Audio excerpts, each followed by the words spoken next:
at my favorite little hangout, Kingsville Trestle. Nice local, like a 10-minute drive for me. You can get quite a ways into the bush here.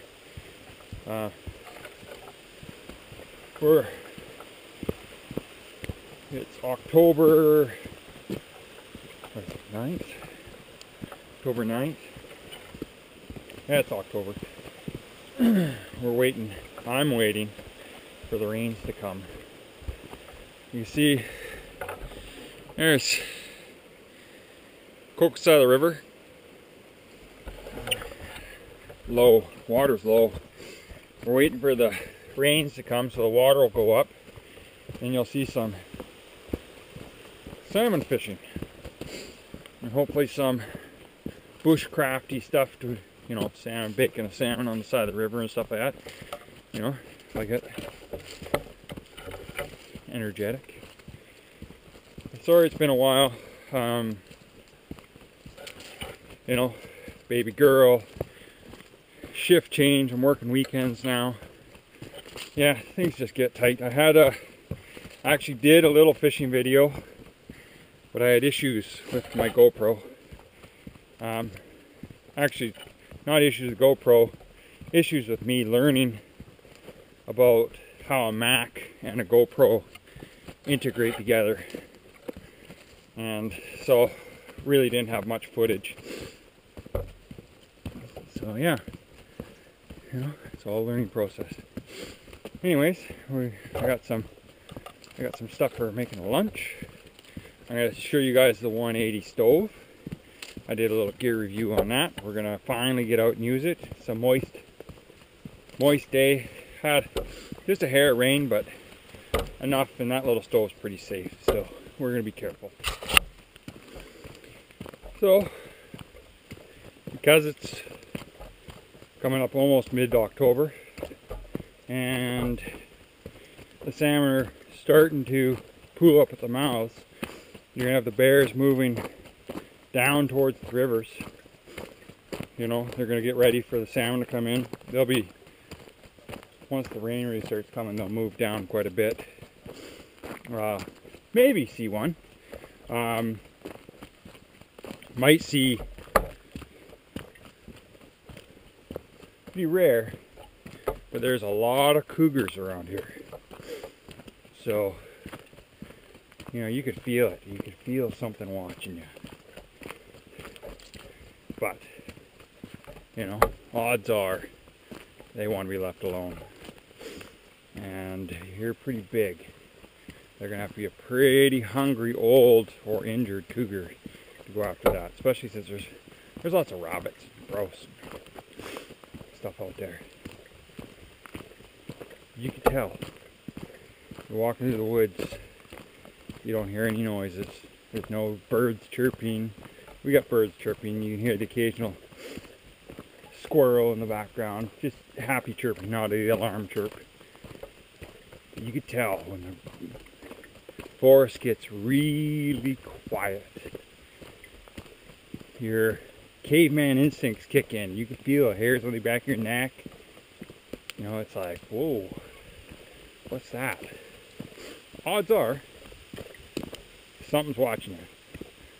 It might only be a deer, might be an owl, might be a cougar, might be a bear. But you get that feeling, odds are, something's watching you.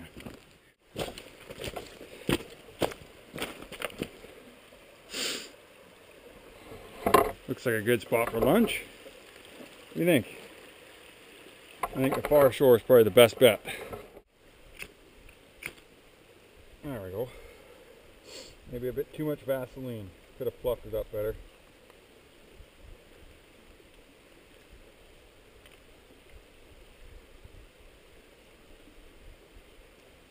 It is pretty damp out though.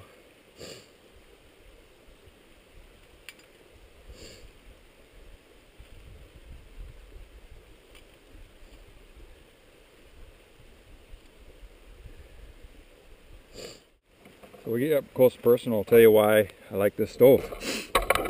So as you can see, It's got a really nice opening, so you can really stick a lot of wood into it. You get a bit of a grate.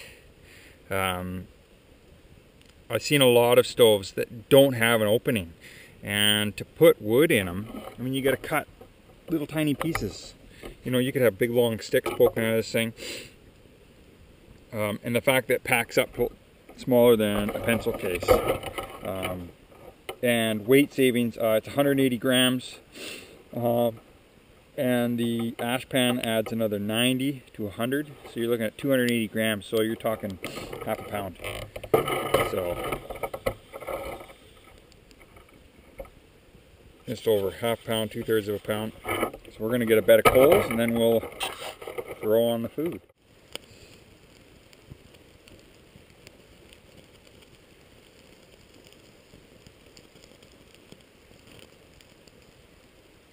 Ooh, the bacon fat makes it flare up. A bacon onion on a bacon cheese bun. Got another one going.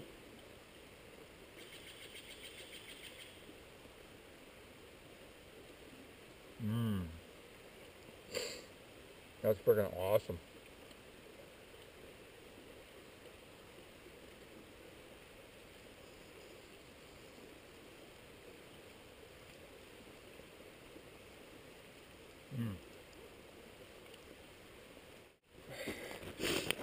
So, with these little sheet metal stoves, you don't want to pour water on them when they're hot. You'll warp the metal. Just take your multi-tool, pull that off to cool. And we'll grab this bottom piece. Nice part of an ash pan. Dump it out. Now you know it went. Bring the ash pan out back over. Let it cool too. Just touch that. Touch that. Oh.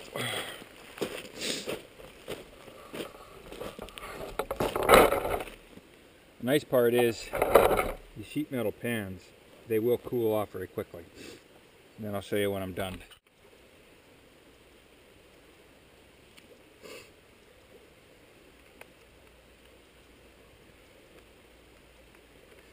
There we go. Not much dirt for inside of the pack. Let's chuck it in there. Nice. Okay.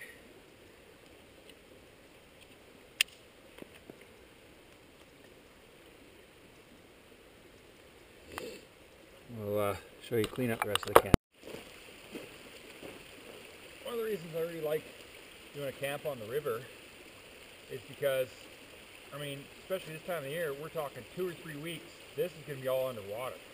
So the site will be cleaned up. But say you're doing it you're having this camp in May and the water's low. So you know this river probably won't get recovered in months. Just feel where your stove was. Move your hand around. You know, the rocks are warm, but, you know, the sand's wet around here. And again, we like to respect, so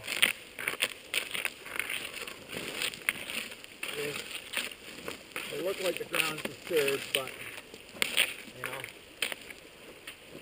any bigger branches that we cut, we'll snap them off. Break them up.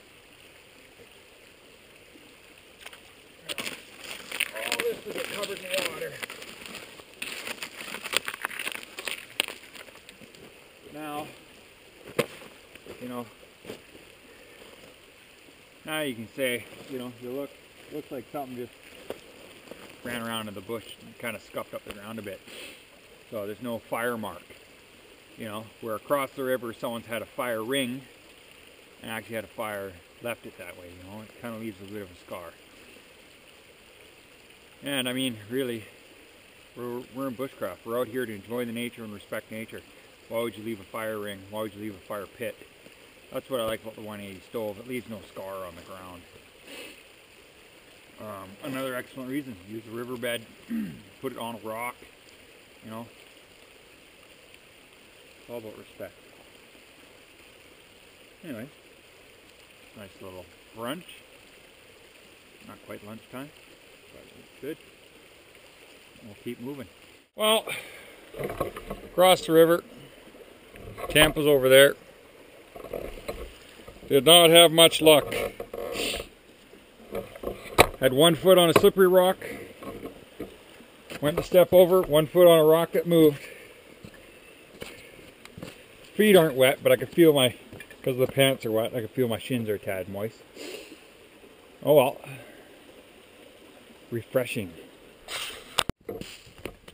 Well, on our way out, I ran out of time. Didn't realize I walked in probably an hour and a half. So, hike out an hour and a half, you know, screw around, have some lunch.